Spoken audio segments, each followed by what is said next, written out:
Gecelik bu andık, hiç kırılmadığım gibi.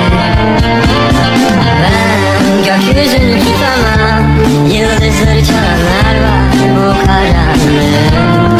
Sebebi onlar, sözlerimi tutamam, hayalleri çalanlar var. Masal gibi gördüm bu halim, sözünü ben sende kalda yaksam, şöyle bir baksan, canımı yaksan, öylece kalsan, nefesim olsan. Gerekiyorsa yalancının birini sarılın.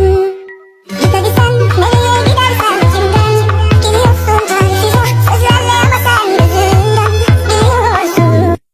Oldu bu böyle çekip giderken canın acımadı mı bir kere de? Bu şehrin sensiz tadı tuzu yok, canımı alana bana bakma öyle. Yandırma beni, yıldızlar kayar, sen seni